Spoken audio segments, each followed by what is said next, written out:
അപ്പോൾ വടക്കൻ ജില്ലകളിൽ ഇന്ന് 3 ജില്ലകളിലാണ് സംസ്ഥാനത്ത് റെഡ് അലർട്ട് ഉള്ളത്. അതിൽ ഒന്നാണ് നമ്മളിപ്പോൾ ചർച്ച ചെയ്ത കോഴിക്കോട്, ഒപ്പം തന്നെ വയനാട്, കണ്ണൂരിലൊക്കെ ഇന്ന് റെഡ് അലർട്ടാണ്. മാത്രമല്ല ഓറഞ്ച് അലർട്ട് നോക്കുകയാണെങ്കിൽ തൃശ്ശൂർ, മലപ്പുറം, കാസർഗോഡ് ജില്ലകളിലൊക്കെ റെഡ് അലർട്ടാണ്. മറ്റ് ജില്ലകളിലൊക്കെ യെല്ലോ അലർട്ടും പ്രഖ്യാപിച്ചിട്ടുണ്ട്. എന്തായാലും സംസ്ഥാനത്ത് എന്തായാലും ശക്തമായ മഴ തന്നെയാണ്. അത് red alert, yellow alert, orange അലേർട്ടായി തരം തിരിച്ചിട്ടുണ്ട് എന്നുള്ളതാണ്.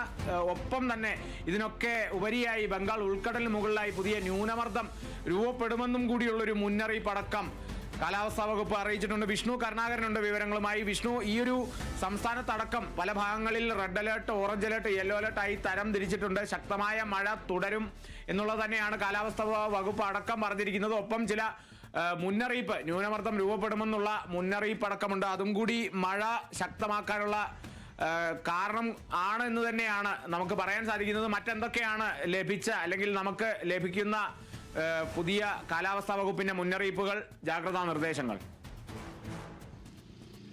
കാളിദാസൻ, സംസ്ഥാനത്ത് ശക്തമായ മഴ തുടരുമെന്നുള്ളൊരു മുന്നറിയിപ്പ് തന്നെയാണ് കാലാവസ്ഥാ നിരീക്ഷണ കേന്ദ്രം മുന്നോട്ട് വയ്ക്കുന്നത്. ഇന്ന് 3 ജില്ലകളിലാണ് റെഡ് അലേർട്ട് ഉള്ളത്. കണ്ണൂർ, വയനാട്, കോഴിക്കോട് ജില്ലകളിലാണ് റെഡ് അലേർട്ട്. കാസർഗോഡ്, മലപ്പുറം, തൃശ്ശൂർ ജില്ലകളിൽ ഓറഞ്ച് അലേർട്ടുമുണ്ട്. ഈ ജില്ലകളിലെല്ലാം അതിശക്തമായ മഴയും അതിതീവ്രമായ മഴയും ഉണ്ടാകുമെന്നുള്ള മുന്നറിയിപ്പ് തന്നെയാണ് കാലാവസ്ഥാ നിരീക്ഷണ കേന്ദ്രം മുന്നോട്ട് വയ്ക്കുന്നത്. മറ്റ് ജില്ലകളിലെല്ലാം യെല്ലോ അലേർട്ടാണ് പ്രഖ്യാപിച്ചിരിക്കുന്നത്. തെക്കൻ ജില്ലകളിലെല്ലാം യെല്ലോ അലേർട്ടാണ്. വരും ദിവസങ്ങളിലും അതേ രീതിയിൽ തന്നെയാണ് നീങ്ങുന്നത്. എന്നാൽ അടുത്ത വരാനിരിക്കുന്ന 4 ദിവസങ്ങൾ കൂടി ശക്തമായ മഴയുണ്ടാകും. വടക്കൻ കേരളങ്ങളിൽ ഓറഞ്ച് അലേർട്ട് നിലവിൽ പ്രഖ്യാപിച്ചിട്ടുണ്ട്. ഇനി അത് ഏത് തരത്തിലും മാറി മറിയാനുള്ള സാധ്യതയുണ്ട്. കൂടുതൽ മഴ ലഭിക്കുന്നത് വടക്കൻ കേരളത്തിലാണ് എന്നുള്ള കാര്യം തന്നെയാണ് മുന്നോട്ട് വയ്ക്കുന്ന ഒരു നിർദ്ദേശം.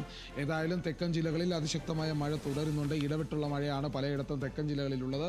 വടക്കൻ ജില്ലകളിലേക്കും മധ്യ കേരളത്തിലേക്കും വരുമ്പോൾ കൂടുതൽ മഴ ലഭിക്കുന്നുണ്ട്. ഇടിമിന്നലോട് കൂടിയുള്ള മഴ പലയിടങ്ങളിലുമുണ്ട് എന്നുള്ളൊരു മുന്നറിയിപ്പ് നൽകിയിട്ടുണ്ട്.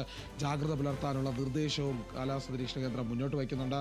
അതേസമയം തന്നെ മലയോര മേഖലകളിലും തീരദേശ മേഖലകളിലും വലിയ രീതിയിലുള്ള ജാഗ്രത നിർദ്ദേശം നൽകിയിട്ടുണ്ട്. മലയോര മേഖലകളിൽ മണ്ണിടിച്ചിൽ സാധ്യതയും തീരദേശ മേഖലകളിൽ അതീവ ഉയർന്ന ശക്തമായ തിരമാല സാധ്യതയുമുണ്ട്.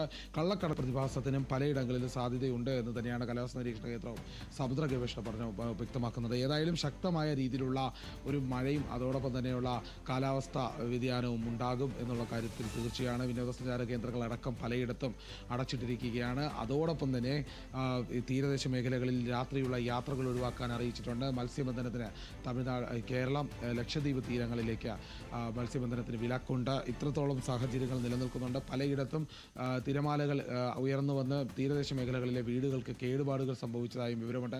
കഴിഞ്ഞ ദിവസവും എല്ലാം അത്തരത്തിലുണ്ട്. അതുകൊണ്ട് ജാഗ്രതാ നിർദ്ദേശമുണ്ട്. ക്യാമ്പുകളിലേക്ക് മാറേണ്ടവർ വളരെ വേഗം തന്നെ മാറണമെന്നുള്ള നിർദ്ദേശവും നൽകിയിട്ടുണ്ട്. പലയിടത്തും ദുരിതാശ്വാസ ക്യാമ്പുകൾ തുറന്ന് പ്രവർത്തിക്കുകയാണ്. 3000-ലധികം ക്യാമ്പുകളാണ് കേരളത്തിലുടനീളം ഉണ്ടാവുക. NDRF സംഘവും തയ്യാറാണ്. ഇപ്പോൾ നിലവിൽ 2 സംഘങ്ങളാണ് പ്രവർത്തിക്കുന്നത്. തൃശ്ശൂർ ആസ്ഥാനമാക്കിയാണ് നിലനിൽക്കുന്നത്. എന്ത് അടിയന്തര സാഹചര്യത്തിലും കേരളത്തിലുടനീളം സഹായം എത്തിക്കാനുള്ള സൗകര്യങ്ങൾ ഏർപ്പെടുത്തിയിട്ടുണ്ട്. ജില്ലാ നേതൃത്വം വേണ്ട രീതിയിലുള്ള ജാഗ്രത പുലർത്തുന്നുണ്ട്. എന്ത് അടിയന്തര സാഹചര്യത്തിലും തയ്യാറാണ് എന്ന് തന്നെയാണ് എല്ലാ ജില്ലാ നേതൃത്വവും പ്രാദേശിക നേതൃത്വങ്ങളും ഒക്കെ വ്യക്തമാക്കുന്നത്. ഏതായാലും ശക്തമായ മഴ ഇനിയുള്ള 4 ദിവസം കൂടി ഉണ്ടാകുമെന്നുള്ള കാര്യത്തിൽ തീരുമാനമായിട്ടുണ്ട്. ഏതായാലും ന്യൂനമർദ്ദ സാധ്യതയും വളരെയധികം ഒരു ആശങ്കയുണ്ടാക്കുന്നുണ്ട്. കൂടുതൽ മഴയുണ്ടാകുന്നുണ്ട്. ജാഗ്രതയോടെ നിൽക്കുകയാണെങ്കിൽ അപകട സാഹചര്യങ്ങൾ തരണം ചെയ്യാൻ സാധിക്കുമെന്ന് തന്നെയാണ് മുന്നറിയിപ്പുള്ളത്. അതുകൊണ്ട് കാലാവസ്ഥാ നിരീക്ഷണ കേന്ദ്രം മുന്നോട്ട് വയ്ക്കുന്ന നിർദ്ദേശങ്ങൾ ജനങ്ങൾ പാലിക്കണമെന്നുള്ള നിർദ്ദേശവും ഇപ്പോൾ ലഭിക്കുന്നുണ്ട്. കാളിദാസ്.